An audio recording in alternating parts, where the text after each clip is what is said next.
الله من الشيطان الرجيم.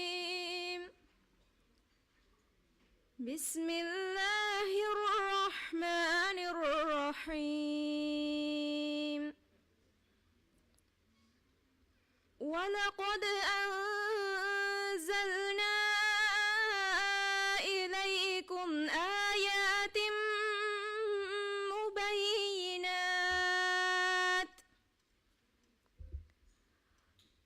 ومثلا من الذين خلوا من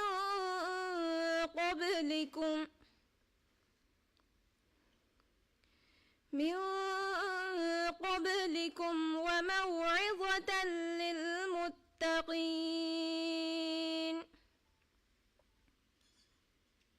الله نور السماوات والأرض. مثل نوره كمشكاة فيها المصباح في الزجاجة كأنها كوكب دري يوقد من شجرة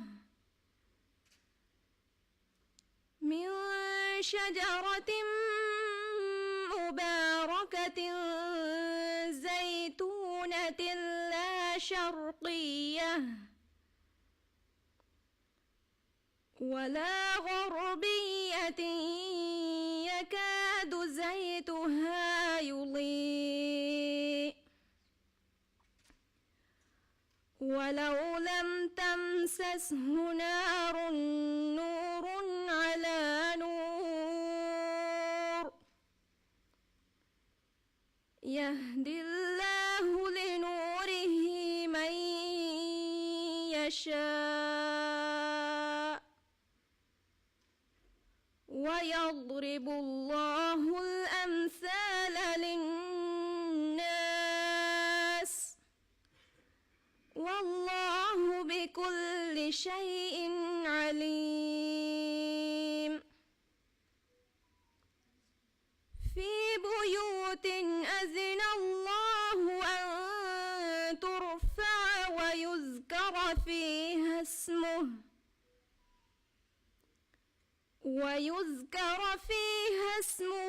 يسبح له فيها بالغدو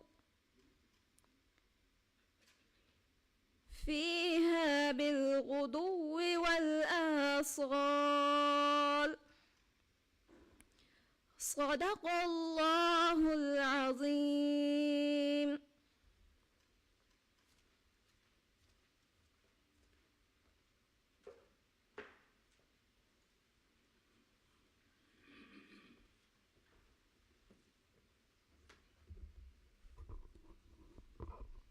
Bismillahirrahmanirrahim. Former Governor of the Maldives Monetary Authority and Senior Interregional Advisor on Strategic Foresight and Systems Thinking at the United Nations Department of Economic and Social Affairs, Dr. Azima Adam. Governor Ahmad Munawwar, Deputy Governor Asna Hamdi, Founder and President of the Asia Pacific Applied Economics Association, Professor Paresh Narayan. Assalamu alaikum and a very good morning to you all. My name is Shaulan Mustafa and it's my great privilege to welcome you to the MMA APIRE Joint Research Workshop 2025. The theme for today is centered around exploring central banking and monetary policy issues in the Asia Pacific. Our program today features a compelling mix of thoughtful discussions, insightful speeches, and key milestones. The ceremony began with a recitation of Holy Quran by my colleague Samahat Mustafa. To officially open today's proceeding, please welcome Ms. Aishat Asna Hamdi, Deputy Governor of the Maldives Monetary Authority, for her welcome remarks. Please.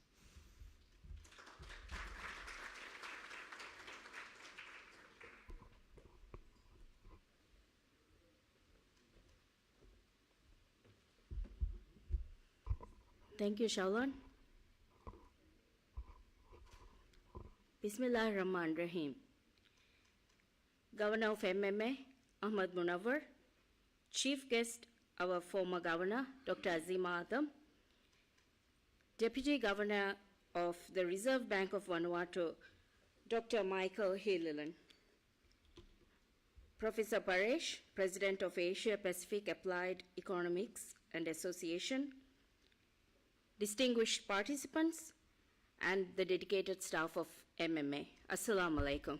Before I begin, I see a very dynamic group of academics, practitioners, and economists, and central bankers. So welcome you all to the day 2 of MMA Research Conference jointly held with APEA. Halu kinetto huriya beflu. Hada madeyadu. Halu kinetto. I'm speaking in Divehi because I just wanted our foreign delegates to know what it sounds like to speak in Maldives. Halukine means how are you? So whenever someone says Halukine, either you say Rangalu or Varar Rangalu. Anyway, Assalamu alaikum, and it's truly a pleasure to welcome you all this morning and to see this room filled with so many dedicated professionals. And it's so early in the morning, I just wanted everyone to wake up and cheer for the presentations that we are going to present today. Before I start, look around you.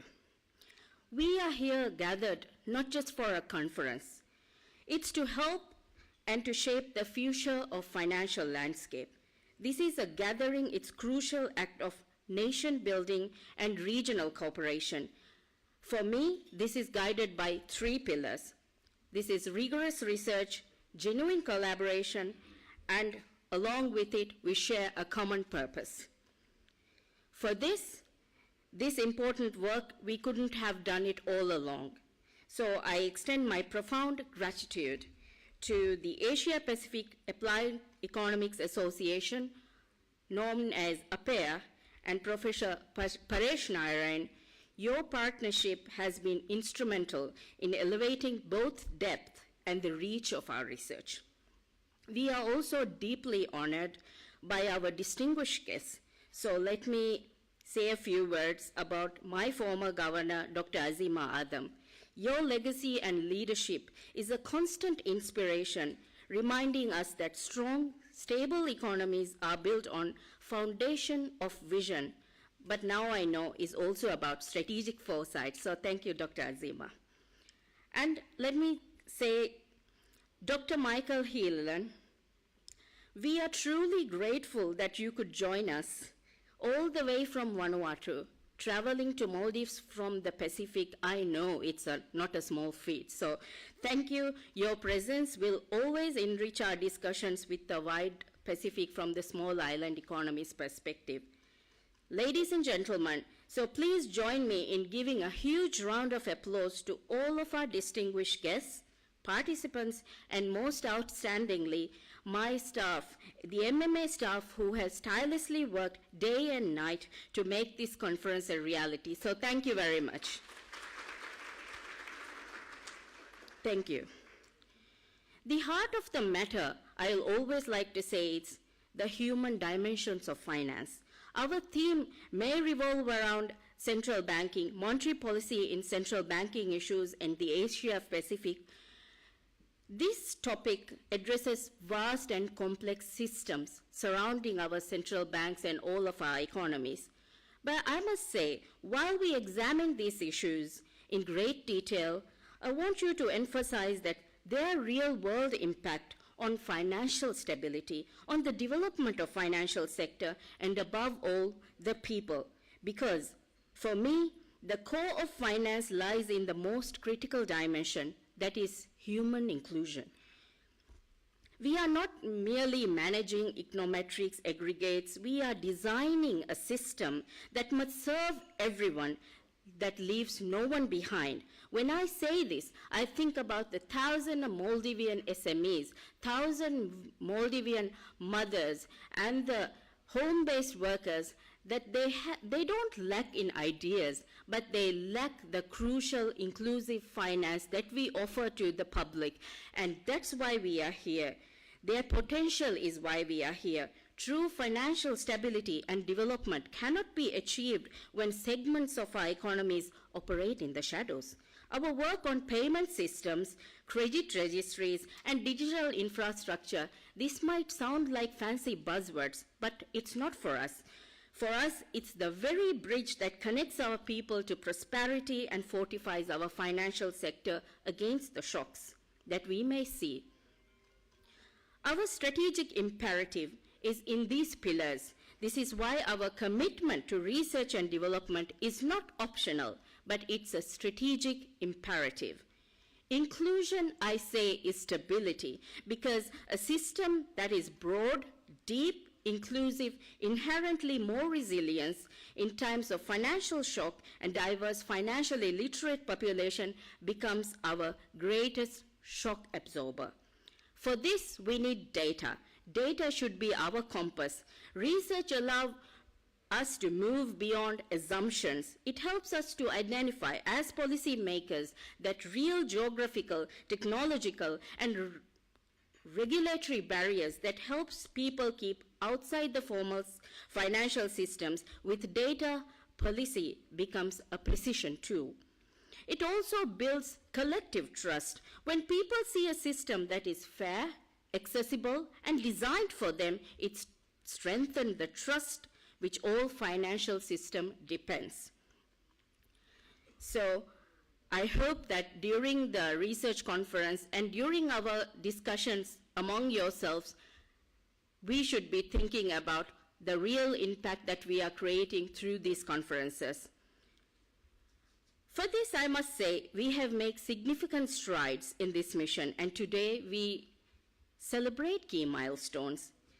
Today, I'm very proud that we are going to publish the history of Maldivian currency. It's a powerful reminder that our financial system has always been evolved and is keep on evolving, and that our future must be grounded in our roots. I remember the initial talks when we were discussing while with Dr. Azima, while her time in MMA, she was constantly asking that we should do something that is tangible, that would preserve our history. So I am glad that she is here with us to witness this unveiling. The launching of the research paper series is also another milestone. It signifies MMA's commitment and our management commitment to research enhancement in our staff. Professor Paresh, our partnership with AFAIR has always been pivotal in our journey. The presentation of our research paper in Bali was one of the key milestones that we have taken our research into international frontiers, and also our researchers have been published in academic journals. So that is a milestone that we acknowledge, and I thank you for that. So looking ahead to the roads to creating impact, today we are building this foundation. The panel discussion, I'm excited to hear about climate change and food prices. It's one to look out for, as it addresses one of the most pressing issues tied to financial stability. We must develop products that help vulnerable communities, especially in island economies like Maldives, to build resilience for these external shocks. And also, the announcement of MMA's affiliated scholarship is another direct investment to our future, because yesterday, through the speeches and the dialogues we've had, made us notice that we have a pressing skill gap, and we are trying to bridge those gaps with these little efforts that Central Bank is doing with our research and affiliated scholarships.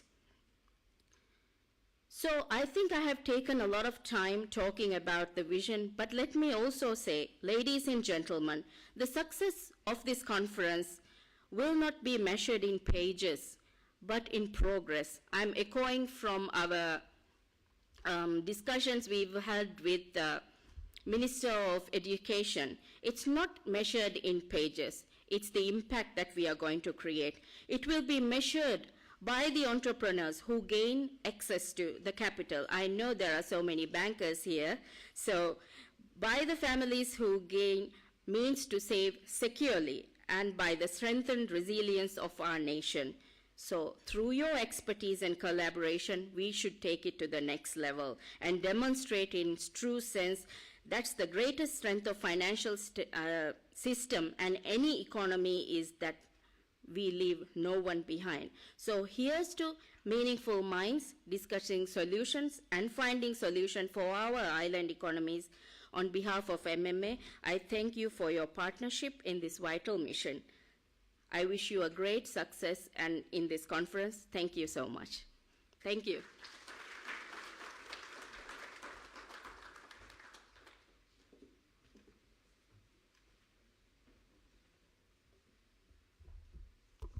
Thank you, Deputy Governor, for the refreshing, warm, and inspiring welcome.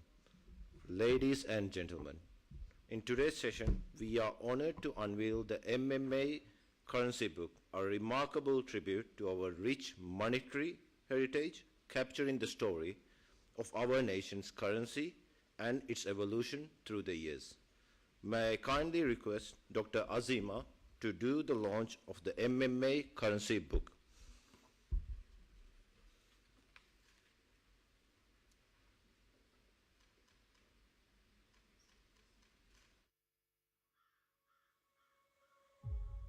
Currency has always been at the heart of human civilization. From the earliest barter system to coins and paper notes, every society found its own way to exchange value. And the Maldives was no different. From the barter system, we moved to using cowrie shells, once so abundant in our islands that we exported them by the ton. As trade and travel expanded across our archipelago, we began adopting currencies from other nations. From the first imported larin, locally named Digulari, each marked a new chapter in our story. Our first locally minted coins appeared in 1648, bearing the king's name and the proud title, King of the land and seas. Over the centuries, Maldives coins were crafted in gold, silver, copper, vellum, and bronze, each reflecting the artistry and craftsmanship of its era. In 1913, King Shamsuddin III commissioned the first coins to be minted abroad for the Maldives. By 1960, we had our first complete set of coins, a symbol of national identity and progress. Then came a historic transformation. In 1948, the first series of banknotes issued by the Ministry of Finance went into circulation. In 1981, with the establishment of the Maldives Monetary Authority, the nation entered a new chapter in its monetary history. The authority issued the second series of banknotes, further strengthening the management and integrity of our national currency. Each of these series carried something uniquely Maldivian. Every design was created by talented local artists, a tradition that continues to this day. Their work captured the culture and beauty of our nation through vibrant imagery and thoughtful detail. In 2015, the Ramdihfai series marked yet another proud moment. Our first notes printed on durable polymer instead of paper. Today, Maldivian currency is not just a medium of exchange. It's a canvas of heritage, innovation, and identity. Recognized among the most beautiful in the world, it tells our story in every detail. With today's launch, this book opens a window into the rich and unfolding history of Maldivian currency.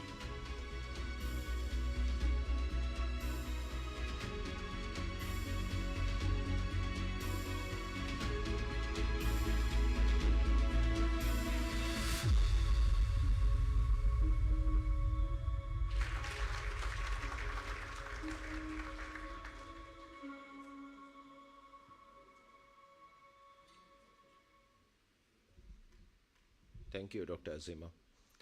You may scan the QR code that will be placed on your respective tables to view a soft version of the MMA currency book. Our keynote speaker this morning is Dr. Azima Adam. She is our former governor of the MMA and senior interregional advisor at the United Nations. This morning, she will deliver her keynote address on the topic, Ready Before the Storm, Strategic Foresight for Monetary and Fiscal Resilience. Please join me in welcoming Dr. Azima to the stage.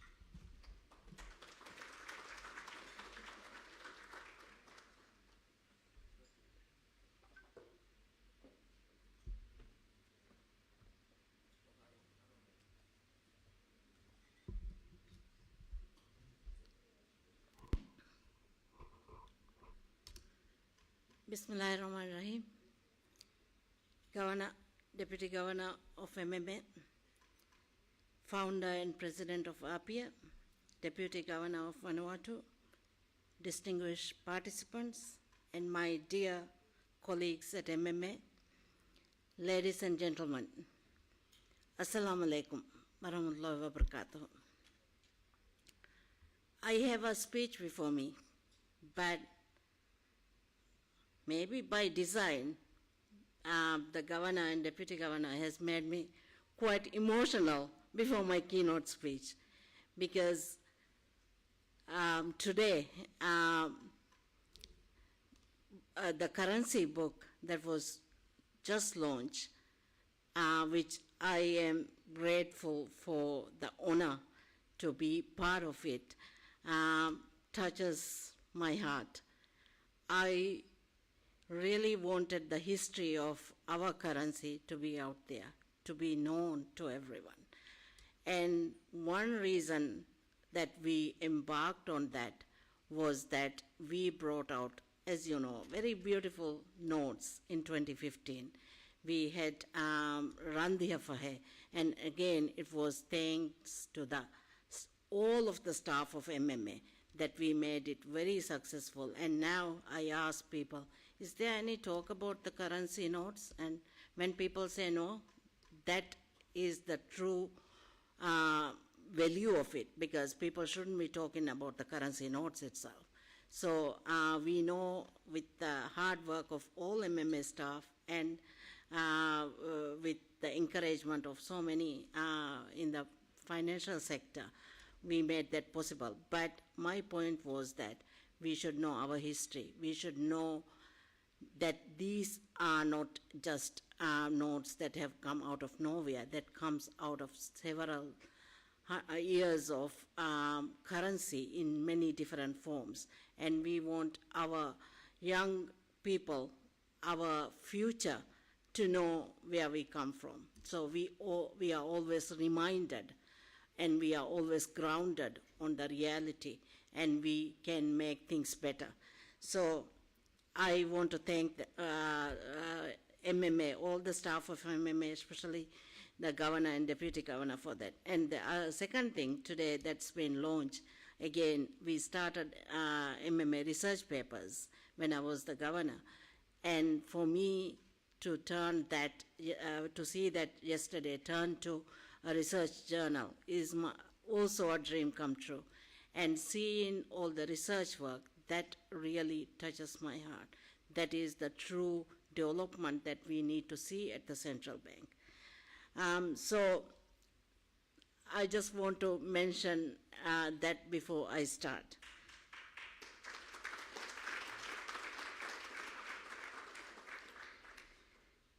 So my topic for today is Ready Before the Storm. Monetary and fiscal resilience for small islands. So we are all familiar with storms, whether it's climate or economic. They unfortunately, like the New York trains, do not arrive on schedule. So they might, storms, they might come when we least expect it, when we are sleeping at the dead of the night. they come sometimes when we are asleep, when our cash flows are thin, when institutions are already stretched from the many daily challenges. In small island economies like the Maldives, people rarely wonder and talk about, are we going to be hit by a shock? Are we going to be hit by a storm? But that doesn't mean that we are not concerned. So we need to see what they think, what they are wondering about. Normally, they worry. They worry whether their salaries will still buy the food they need. They worry whether their bank card will still work. That's a genuine concern still. So they worry whether the currency or the rupiah will hold its value when something happens. That's why readiness matters. That's why we need to be prepared for the storm. Readiness means strengthening the roof while the weather is calm. Normally, what we have seen in the past, our ancestors, they put new thatched roof before the rain, before the storms. But unfortunately for a lot of us, we, instead of putting a new or thatched roof, we put a band-aid on the holes. That's not true readiness. Readiness means preparing and having a proper roof that protects us. So today I want to talk about what that means for monetary and fiscal policy in small island development states, and how simple tools, including better data, as the Deputy Governor mentioned, artificial intelligence, as we are all surrounded by it now. Whenever we have our phones, it's what decides everything for us basically these days. So we need to be more aware of that. And of course, strategic foresight. That's my new thing right now. But the reason why I talk about it is that no matter what we do, the way we can prepare for the storms is being ready for that. And strategic foresight is one tool that can be used to that. And that can help us move faster and speak more clearly when conditions change. Conditions doesn't remain the same. There are always uncertainties. So in the Maldives, success and vulnerability we have seen sit side by side. Growth, which we saw plummet during COVID, recovered, but our GDP is still struggling to get the momentum it needs for the growth we want to see. Yesterday I mentioned about the vision of becoming a developed country in 20 years' time. How are we going to get that vision? By accelerating the GDP, accelerating the output we create, the productivity we make. We have seen inflation easing in recent times, but it can quickly accelerate. So we need to be ready for that. We need to see what are the policy measures in a country like ours can take to readily address inflationary pressures. We know that fiscal pressures continues to remain quite heavy, and we know that overall fiscal deficit is high, and we know that the government debt stands above 100% of GDP, which means we are paying from the hard-earned money of our people, our hard-earned money from the activities that we put so much effort and all of our energy to paying our debt. We need to change that. But we also see that external buffers that we have, international reserves, it has improved, and central bank has found and used innovative tools to make sure that central bank is and continues to be the reliable institution for the public. So these cushions, though, must be navigated carefully. We cannot be just comfortable with what we have. We need to make sure the tools we have are sufficient for every possible circumstance. So again, that is the context that we must work in. For people in SIDS, again, resilient shows up in 3 ways, as I mentioned. Decisions should arrive in time. As I mentioned, people worry about a lot of things, so decisions should arrive on time, not later. Explanations of the decisions should be clear, especially in a country where monetary policy is limited. Monetary policy tools takes time to transmit. We need to make it clear. And I'm very happy again to see during this week a lot of effort going to financial literacy. And I hope the same literacy goes on monetary policy as well. More advanced tools explained in simpler terms to the greater public. And it's a good start to do it with students, because the youth is the future of our country. So our financial markets being shallow, interest rate pass-through is weak. If, again, just to reiterate my point, if policymakers move too late or explain too little, confidence slips, risk premium rises, financial transactions unfortunately move to informal markets. We don't want to see that. And coming from small countries, we cannot underestimate that fact that climate shocks complicate everything we do. We need to be ready for that. We know after any kind of storm, basic prices can spike even as demand falters.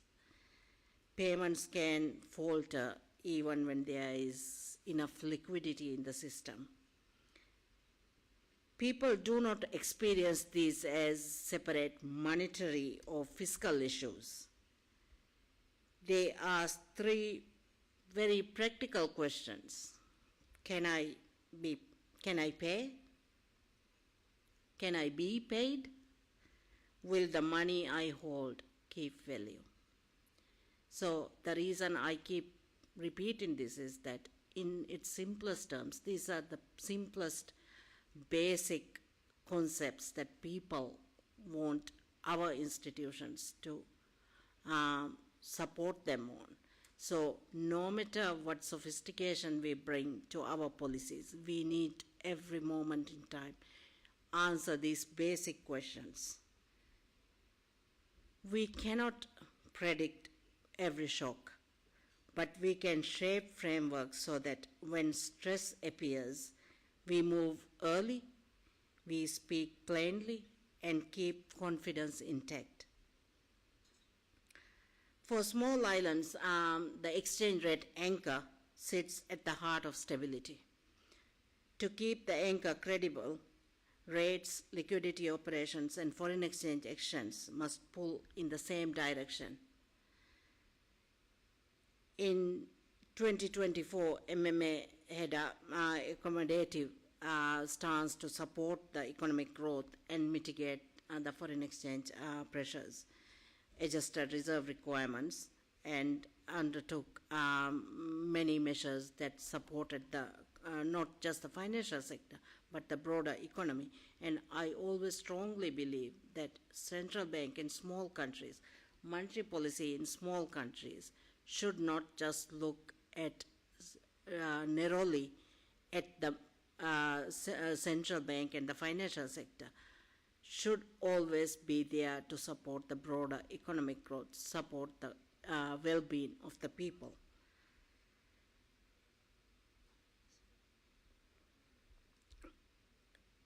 When we are, it's more people talk about fiscal than monetary, but as I said, they should always work together. It shouldn't be random. It should never be going in different directions. It should go together and it should work together. So if, for example, if prices goes up without warning, people will see something, people wouldn't immediately come to the central bank or blame the central bank. But central bank should be in a position to see that, come in and see what can be done in a situation like that. So when we are talking about all of these interconnected issues, we know that we have wonderful tools in hand. We live in a world of data and AI. The beautiful thing about that is that the size of a country doesn't really matter for this. And what matters is how quickly we learn and innovate, how quickly we use AI or other tools to design policies that serves our country. So let me just say a few words on foresight. That is why I bring foresight, strategic foresight, into the conversation. Because we have, as I said yesterday, we have so many present issues. We have so many present challenges. We forget about the future. We are always thinking about the future, but do we really sit down and say, what is the future we want? What can we do today to make that future happen? We talk about a lot about visions. We talk about, I believe we have a vision in exercise later this afternoon, which is wonderful. But the true work lies in what you do with that vision. What are you going to make of that? It's easy to create visions. It's harder to take actions today to make that vision happen. So one important concept within strategic foresight is systems thinking. What you do at the central bank, what you do at commercial banks, and what you do in the insurance company has greater implications for different sectors of the economy. Likewise, what government policies does has implications for the financial sector, for the central bank, for the rest of the population. So we need to not only think about our own siloed policies, we need to always think, if we are making this policy, what is going to be the impact? And it doesn't mean that we don't design or implement that policy. It means that we know what are the risks. We know what we need to do if those risks arises, if those risks materialize. So we are always ready. So in strategic foresight, it means that you are ready for all different scenarios that can come up. And it is, it's as an economist, I'm very familiar with forecast. I'm very familiar with coming up with an econometric number, or even when a lot of times we say we create different scenarios, right? but those are all based on the past. So what we want now is not make decisions based only on the past. We want to see what we want for the future and take decisions today that can make that future happen. So past, especially given what I have just mentioned about AI, about climate risk, about the different perspectives of our citizens and all that combined with climate change, all that makes past evidence not a true reflection of the future. So we need to be careful of that. So this approach does not actually complicate our world. It filters the noise that we have. There's a lot of noise, especially when we have all this social media and all this news, constant news that comes and constant feeds that comes onto our phones, and we very quickly look at that. There's a lot of noise, but as technocrats, as policymakers, we need to be able to clear out the noise and see what the real signals are. What are the signals that we should be looking at? So we need to make sure that we always have a short list of signals that provides a clear set of monetary and fiscal priorities. We need to go through all this messiness and all that noise so that we can create a few practical enablers that match the scale of our institutions. So resilience only matters if people feel it. We can talk about resilience, we can talk about new and innovative monetary policies to make our country resilient. But unless people feel that comfort, we are not really bringing that resilience. So the mandate of the central bank, mandate of the financial sector remains the same. It remains as price stability, financial stability, and confidence in the currency. Resilience sharpens each of these. It improves the timing of policy changes and the liquidity choices and keep expectations anchored. It strengthens our foreign exchange operations so markets stay orderly, and when stress appears, it clarifies how we work with others, how we work with fiscal authorities, how we work with other institutions. So the path for disinflation and debt reduction makes sense. It is, we cannot remove uncertainty from our countries. We cannot remove uncertainty from the lives of our people. Storms will still form over our oceans and over our markets. What we can do to meet them is meet them on our terms, with institutions that act together, explain clearly, and prepare early. If we do that, people will note three practical things.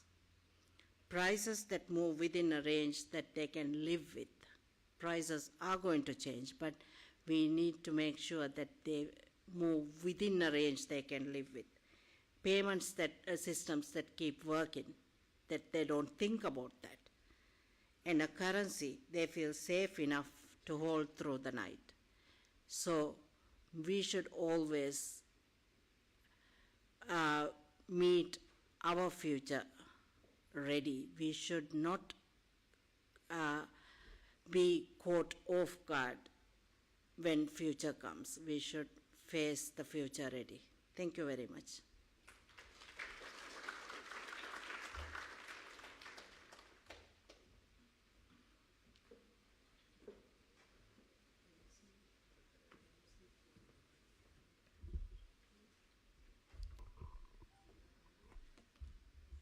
Thank you, Dr. Azima, for your insightful reflection and valuable perspectives. Continuing our commitment to evidence-based research, the next item on the agenda is the release of the third and fourth volumes of the MMA Research Paper Series. The MMA Research Paper Series delve into timely topics from domestic and global economy, presenting clear analysis on issues shaping economic and financial policy today. The series stands as a testament to MMA's dedication to high-quality, evidence-based research. May I kindly request our Deputy Governor, Asna Hamdi, and founder and president of APAIR, Professor Paresh Narayan, to do the honors. Please.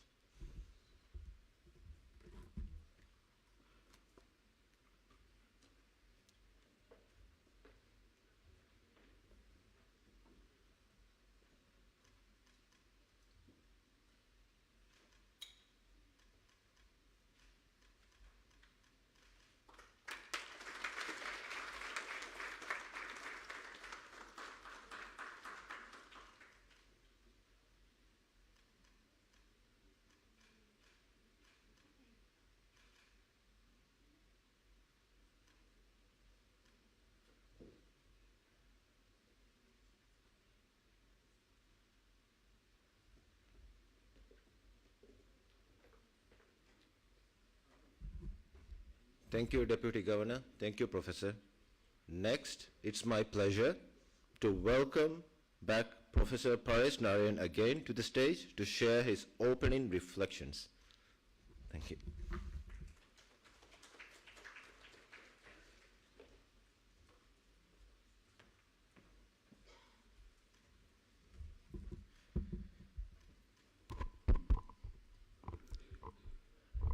Ladies and gentlemen, welcome to our second conference of MMA and APAIR.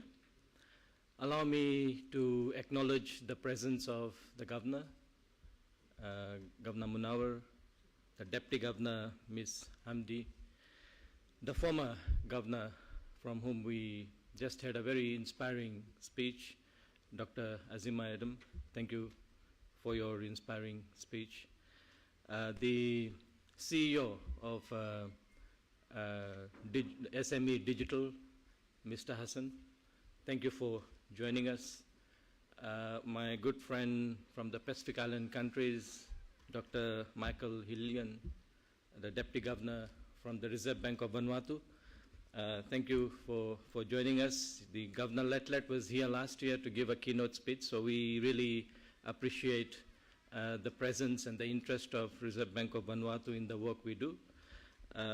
And ladies and gentlemen, your presence means a lot to the success of the story that we are trying to develop in this partnership. So we acknowledge your presence, not only those of you who are here, but also the many thousands who are joining us on the live stream.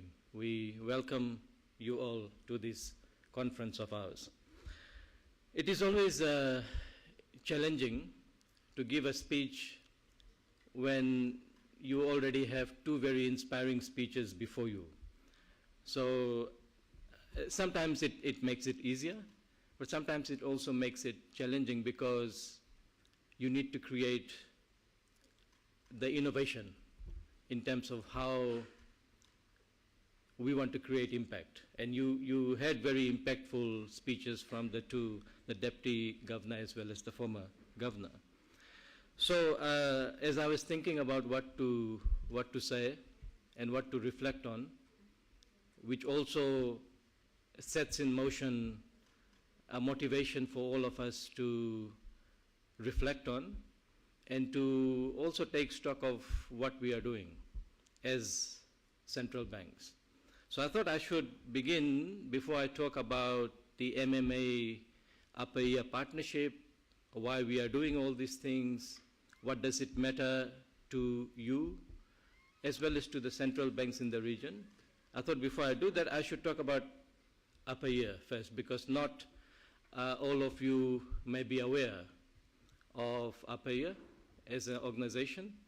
We work with 10 central banks in the region, and of course MMA is one of the 10 banks. What we do with these central banks is that we have strategic collaborations to transform the type of decision-making, the type of thinking that often happens behind closed doors. These are not in the public domain. We work with central banks to empower them to think about policy design in an innovative way. And it's not an easy thing to do, working with central banks, trying to change mandates, research mandates that is. It requires very strong leadership. It requires central bank governors in particular, and of course deputy governors play a very significant role in ensuring that robust policy discussions materialize.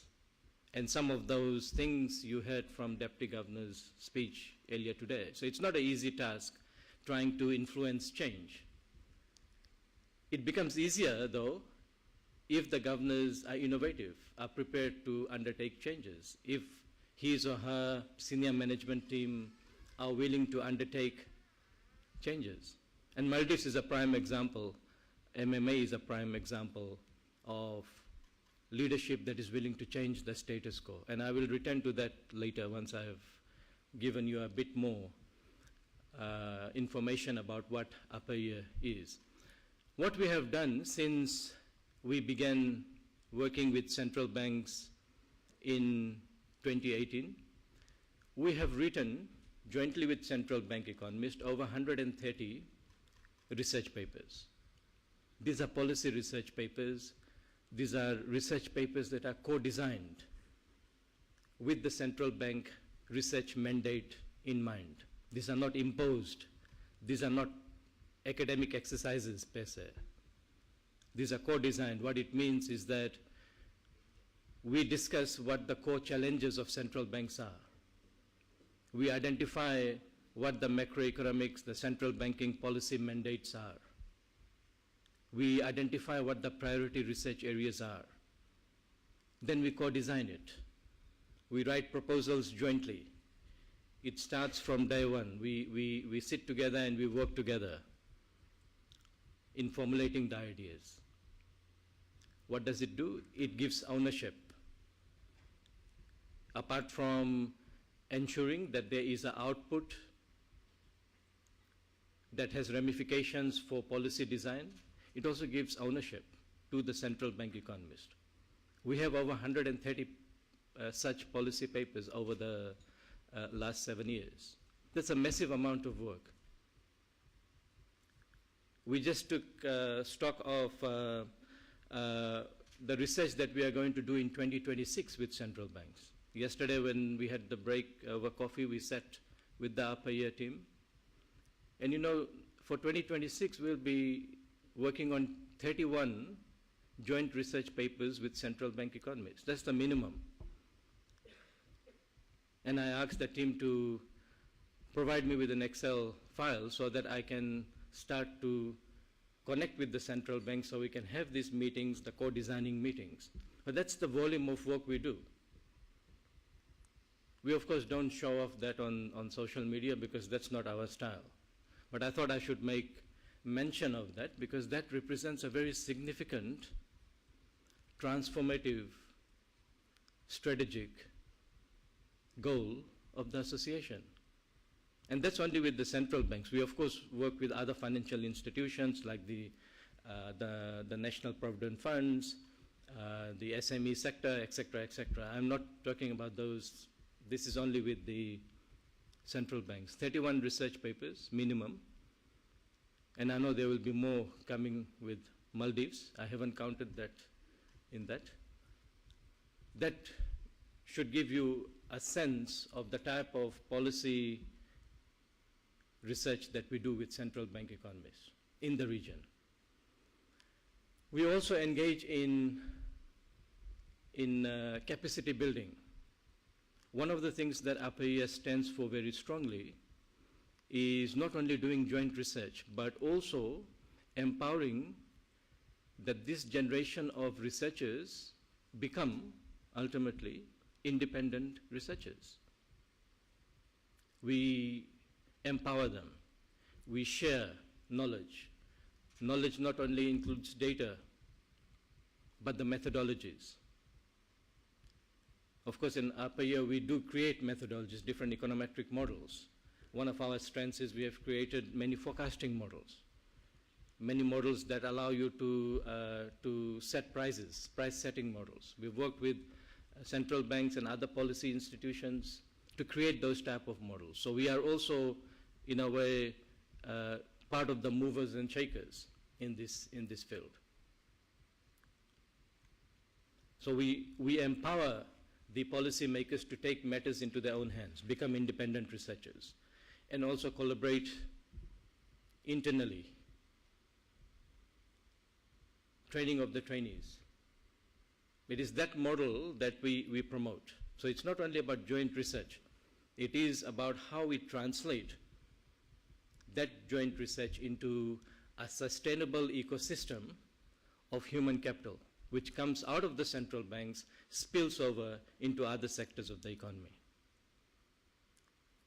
What it means is that we allow the central bank to become the leaders in research. Because if the central bank leads research, other institutions will follow. If the central bank does not do research, you don't expect other institutions to do research, because the central bank is supposed to be the leader. A good quality central bank will need good quality research partnerships, and we offer that. And our outputs demonstrate that. Today's output, in terms of the presentations that you will see, is part of that cultural change. So that is what APAIA does in a nutshell. And I'm very pleased that we are expanding on the legacy left behind by the former governor, Dr. Azima. I had very limited idea of the work that you had done, but I could see very strong features of the work that you have done in your capacity as governor here in your keynote address. And it's pleasing that Governor Munawar, the deputy governor, they're taking this forward. And I'm very pleased that APAIA is part of that, the cultural change that is happening in MMA. 2 years ago, it was not like this. 2 years ago, there was hardly any research coming out of MMA. Maybe there was research, but it was domesticated. There was no mechanism for knowledge sharing like this. This is a wonderful example of knowledge sharing with your key stakeholders. It allows me now to talk a little bit about MMA and its partnership with APAIA. What has changed in the last 2 years? It is not only about APAIA and MMA partnership, but it is about an amalgam of activities that MMA has engaged in, starting from the secondary schools. Giving secondary school students a platform to understand central banking policies is a very big step forward. How many central banks in the region do that? I'm not aware of any other central bank which does that. So you should be very proud that you are connecting with the youths. Some of those youths would become economists in the MMA in years to come. One of them will become the governor. One of them will become the deputy governor. We need to start to invest in the youths. As I said, no central bank, because the governor just walked in, I thought I should repeat that no central bank in the region, and definitely not the ones that we are working with, work with secondary school students the way that you do it. It's a very, very strategic approach. You are not doing it in an ad hoc basis. You've got debates, you've got these competitions, you've got awareness campaigns. This is a package of activities that would make your knowledge economy stronger. Is APAIA doing that? I think that's an equally important question. Yes, we started doing that. We just finished the secondary school's essay competition on climate change in Fiji. We gave prizes to 10 students. It was nationwide. We received about over 90 essays. And what we did is we made some rules on that. We said to students, you know, the impact of AI these days, that if you take any material out of AI, we're not going to grade you. We're not going to consider your essays.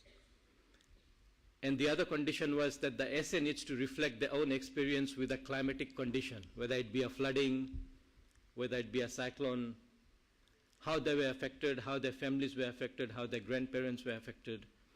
And what would you do as a solution if you were a policymaker or a minister for finance? That was the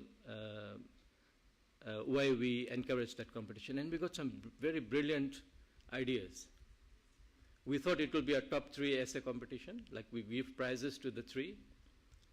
But no, because of the quality, we gave to the top 10.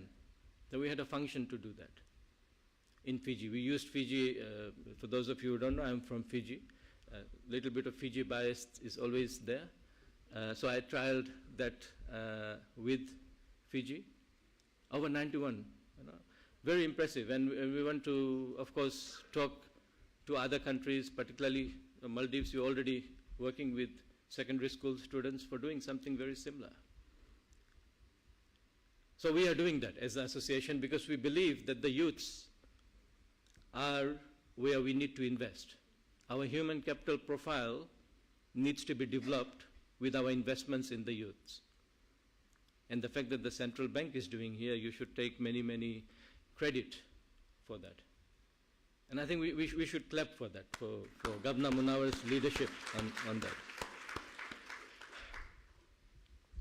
In our partnership, with all that said, in our partnership up a year with MMA,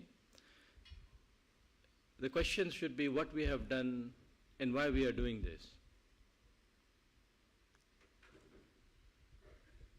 Maldives is a small economy, as we all know. When a small country shares its experience of how it designs policy based on evidence, that sends a very loud message to the world.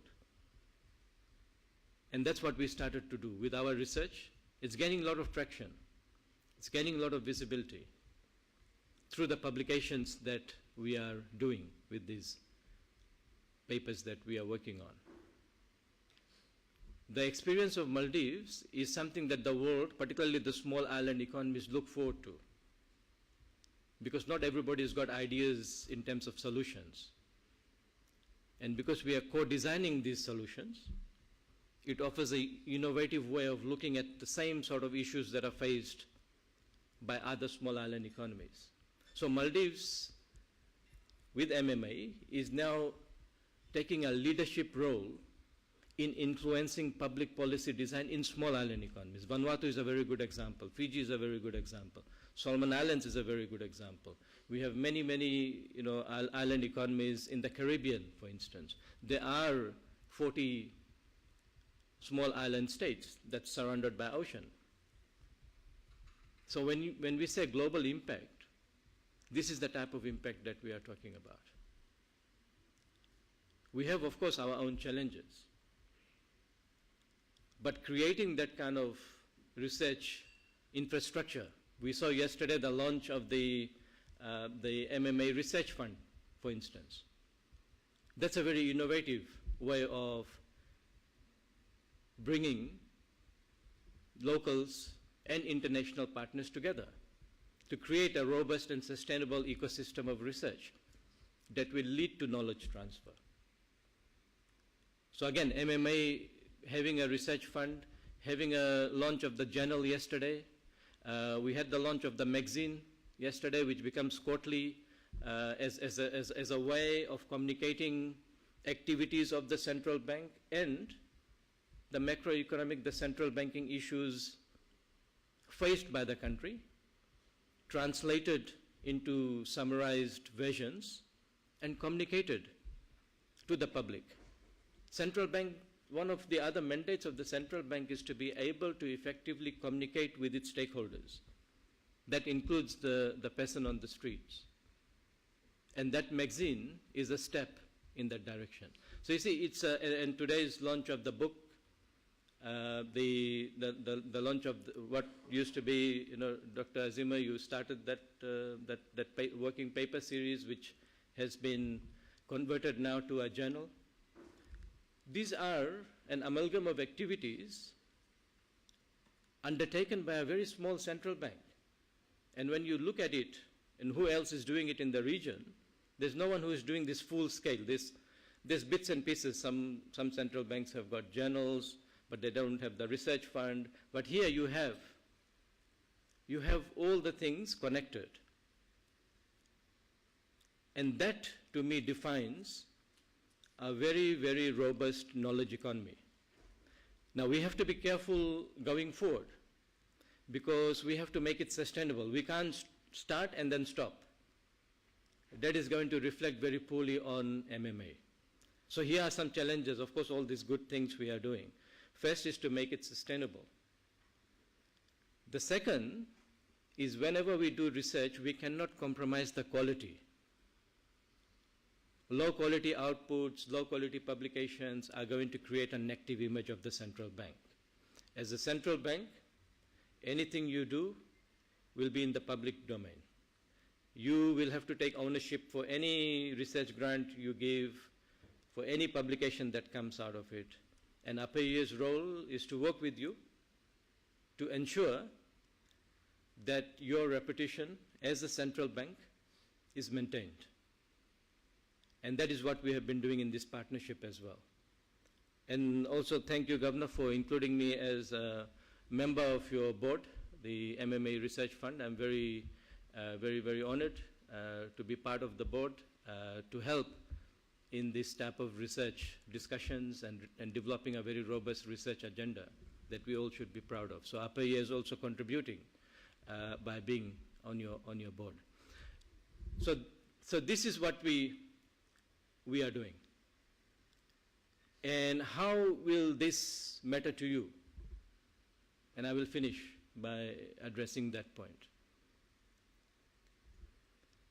Your feedback is very important part of our quality endeavors. When you give us feedback, whether it be the research magazine, whether it be the Journal of Economics and Finance, MMA Journal of Economics and Finance, whether it be our presentations today, your feedback is very, very important for us to go back and rethink whether some of those things that we are doing can be enhanced further. So we don't come here saying that we are the best and we have a monopoly on ideas. We don't say that. Otherwise, we won't come here. We come here and say, this is what we are doing. This is 80% done. We are searching for that 20% of your input to optimize the quality of the research that we are doing. That's what we are saying. So you have a very important role to play. Not only today, but going forward in all the work that we do, as we make it available to you, online on the MMA website, you have a role to play in that. And we want to work with you closely, because there's no substitute to convergence of ideas. The partnership here is a partnership of minds. It's not only a partnership on paper where we sign MOUs. It is a partnership of minds. It is a partnership of ideas.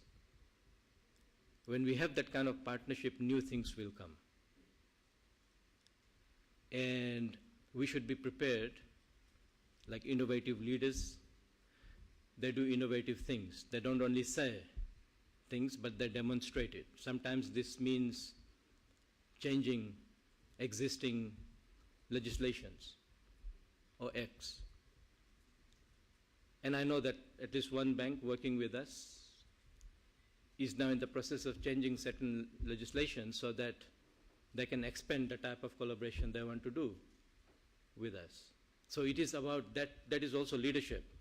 That if there's a legislation in place, it does not mean it cannot be changed. That's also part of innovative leadership. So let me conclude there by saying that I personally was inspired by the two speeches this morning, which got me to rethink about what we are doing, how we are doing. So thank you very much for sharing your wisdom this morning, the former governor and the DG. And also for us to work together and make sure that we enhance the impact of MMA, not only in domestic policy making, but also in the region. You have a big role to play, and Upper Ear looks forward to working with you very, very closely in the years to come. Thank you very much.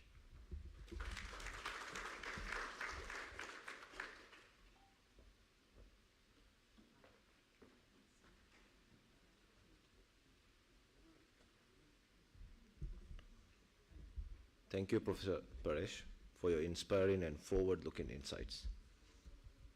Ladies and gentlemen, distinguished guests, representatives from our partner institutions, and members of our academic community, we now come to an important segment of today's program, the announcement of the university that have joined hands with the Maldives Monetary Authority under the MMA Affiliated Scholarship Initiative.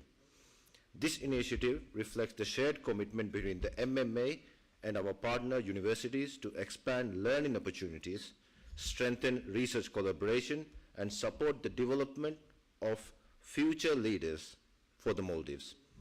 Through these affiliations, participating universities will be offering scholarship opportunities to Maldivian students, opening doors for advanced study and professional growth. Today, we are pleased to officially recognize the universities that have established this partnership with the Maldives Monetary Authority. Their support and willingness to collaborate play a vital role in building the next generation of scholars, researchers, and professionals who will contribute to national progress. These scholarships are offered under the themes of Islamic finance, law, economics, AI, and fintech. And the scholarships include undergraduate, master's, and PhD programs.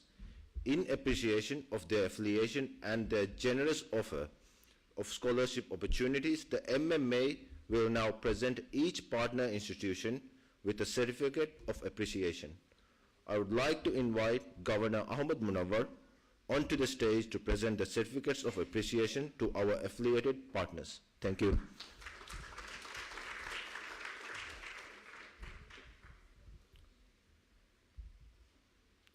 First is INSIF University. We will be giving out the award for INSIF at a later time. Second, International Islamic University of Malaysia.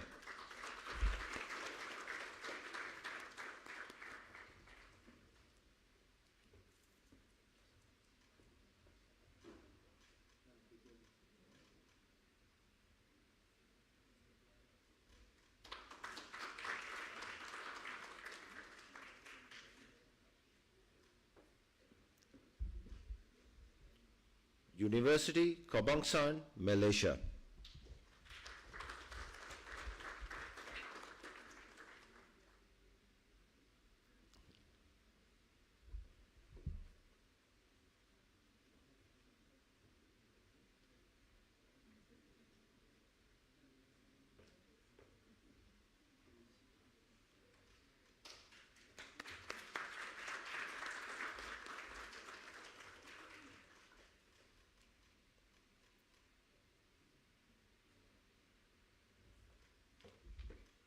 And lastly, University Islam Selangor.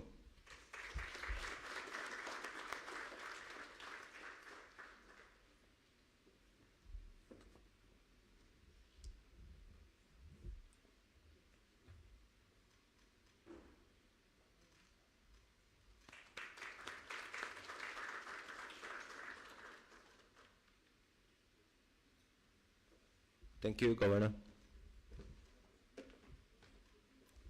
We will now take the official photograph with our dignitaries and participants. I would also kindly remind everyone to remain seated, and may I ask the paper presenters to join us on stage for the photograph. Our ushers will keep you updated and direct you to the stage from your respective tables. May I also kindly invite our esteemed speakers and panelists to join on stage as well.